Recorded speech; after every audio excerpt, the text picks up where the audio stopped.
My captain told a flight attendant I'd rather divert than let a woman land my plane in a storm. He called me sweetheart on the radio and quota higher in the crew room. What he didn't know was that the black box doesn't care about gender, and neither does the safety department when they hear you slurring through checklists.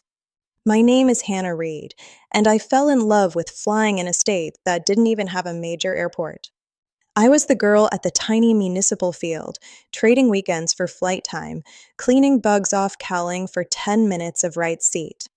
At 26, after student loans and instructing, I finally had what I dreamed of, a regional airline job. Uniform, ID badge, real jets. I also had something else, a body I couldn't take off. Less than 6% of airline pilots are women. You feel that every time someone assumes your cabin crew. Most captains were fine. Then I got paired with Mark Taylor, senior captain. Big stories, big ego, big chip on his shoulder. On our first leg, he looked me up and down and said, thought they'd at least send me a guy for this route. Storm season. In the cockpit, he called me kiddo. When ground control addressed me, he'd jump in. I've got it, sweetheart, he'd say. It wasn't one big thing.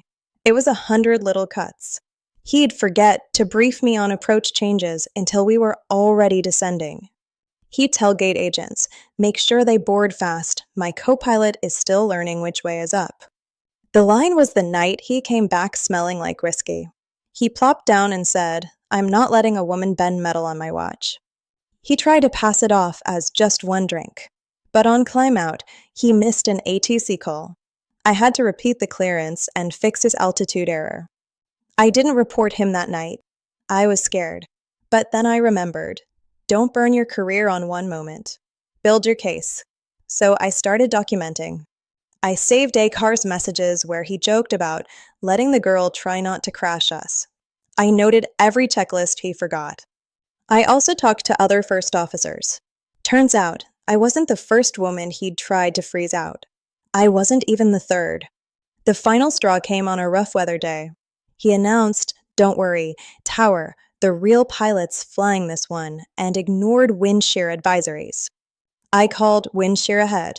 He said, relax. We hit it so hard the stick shaker triggered. He barely regained it. That night, I filed an anonymous ASAP report. When safety called, I gave them the pattern. The drinking, the sexism, the storm. I also went to the chief pilot. This time, I didn't go alone. 2 other female first officers came with their own logs. Within a month, Mark Taylor disappeared. His cockpit audio from that storm day was reviewed. No upgrade, no flying. The best part wasn't seeing him vanish. It was the next captain saying, leg's yours if you want it. Figure you'll do better than the guys. You do not have to scream to be heard. Document. Use the systems. Let the truth do what revenge can't. Hope beyond hurt is knowing you belong at the controls. If this story hit home, hit subscribe. Let's turn ceilings into runways.